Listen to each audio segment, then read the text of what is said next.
నమస్తే. శ్రీ పరంజ్యోతి భగవతి భగవాన్ మహిమ ఒడిశాలోని భద్రక్ ప్రాంతానికి చెందిన గీతాంజలి మహల్లి కారి అనుభవం. శ్రీ పరంజ్యోతి భగవతి భగవాన్ అపారమైన అనుగ్రహంతో మా మామగారి జీవితంలో జరిగిన ఒక అద్భుత సంఘటనను ఎంతో కృతజ్ఞతాభావంతో పంచుకోవాలనుకుంటున్నాను. మా అత్తామామలు భద్రక్ సమీపంలోని మా గ్రామంలో నివసిస్తున్నారు. ఒకరోజు మా మామగారు మా ఇంటి ఆవరణలోని ట్యూబ్వెల్ వద్ద స్నానం చేస్తుండగా ప్రక్కనే ఉన్న ఒక పెద్ద చెట్టు కొమ్మలను పొరుగింటి వారు నరుకుతున్నారు. అనుకోకుండా ఒక బరువైన కొమ్మ తప్పుడు దిశలో పడి మామగారి తల వెనుక భాగంలో కింది వైపున మరియు వెన్నుముకపై బలంగా తగిలింది. ఆయన వెంటనే కుప్పకూలిపోయారు. ఆయన ముక్కు నుండి రక్తం కారడం మొదలైంది. వెంటనే ఆయన్ని సమీపంలోని ఆసుపత్రికి తరలించాము.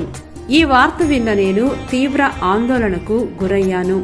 సంపూర్ణ శరణాగతితో శ్రీ పరంజ్యోతి భగవతి భగవానును మనస్ఫూర్తిగా ప్రార్థించాను.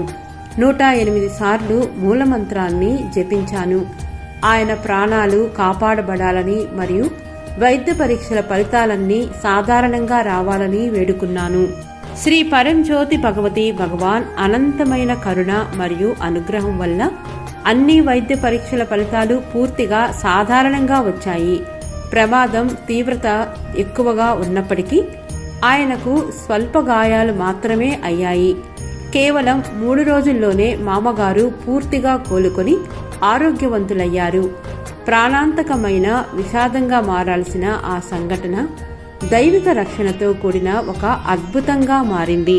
అపారమైన ప్రేమ, సంపూర్ణ శరణాగతి మరియు అనంతమైన కృతజ్ఞతతో మామగారి ప్రాణాలను కాపాడి వారికి అద్భుతమైన ఆరోగ్యాన్ని ప్రసాదించిన శ్రీ పరంజ్యోతి భగవతి భగవాన్ దివ్య పాదపద్మాలకు నమస్కరిస్తున్నాను.